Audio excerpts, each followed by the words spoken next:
I'm not a seamstress and I am extremely lazy. Here's an easy Lehenga DIY. But before we start, we're going to be sustainable queens and pick out 3 blouses and tops that can go with this look. Okay, let's get started. The materials you will need, so screenshot this. Let's start with our measurements. You're going to take your waist measurement where you want the lehenga to sit and how long you want the lehenga to be. Don't forget your heels.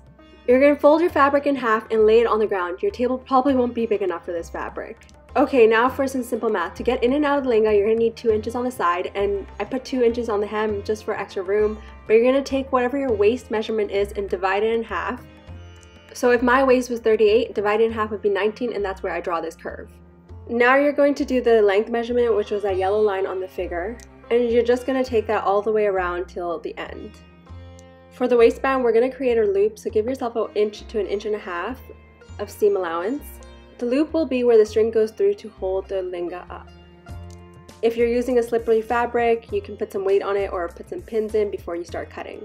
You're basically going to start cutting out this triangle ice cream cone kind of shape. Before we start sewing anything, we're going to iron down 2 of the seams that we're going to sew. One will be this opening where there'll be a 7-inch gap for you to get in and out of your lehenga, and then the second will be your waistband. You just fold it over, and this is where it gets kind of tricky. Naturally, our body is curved, meaning our waist sits on a curve. Our fabric's not going to fold flat. See how I'm struggling here with the tension? I even made a mistake and posted on TikTok, which is fine, you live and you learn, but basically you want to cut some ease into that fabric so it can sit nice and flat. To do that, you're just cutting up to the waistband but not through the waist itself. And it should sit nice and flat. Ideally, you have a sewing machine, but if you don't, you could hand stitch this all. It's just going to take a long time. There are a ton of YouTube videos and tutorials on how to do hand stitching. I didn't film myself sewing because that's boring, but I numbered this guideline for you on where you'll stitch first. Everything should have a 1 to 1.5 seam allowance, but your waistband should be a 1 inch and should loop.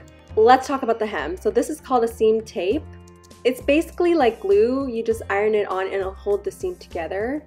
In my opinion, hems are the worst. This is probably the easiest option, is to take a lepkin and just put it on the edge. If you're going to do this, remember to cut off the seam allowance because it'll be too long otherwise. Cute was that bicycle.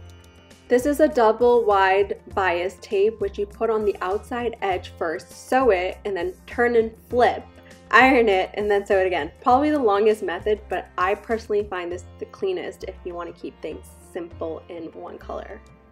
Okay, we're done the sewing part. Now we're gonna make it look mom ready. By that I mean your mom's not gonna be mad at you because there's dirt or it's not wrinkled or whatever. So you're gonna take out all the strings from using a little scissors. You're gonna iron it. You're gonna take the lint roller and clean it all off. Now you're gonna put the nala or string through. I used to get my mom to do this, but you can do this, girl. It's simplest with this nala device. You just put it through the string and you just feed it through and pull it on the other side. Very simple if you have this, but if you don't have this, you can do the same thing with a safety pin. It's just gonna take a little bit longer. If you made it this far, we're almost done. We're gonna add those beautiful lepkins in, and we're pretty much done, guys. In total, the fabric cost me around $60 to $80. If you have an old sari, you can use that to make a lehenga. My goal with this series is to make wedding season more sustainable. Have fun at all of the weddings you attend this year.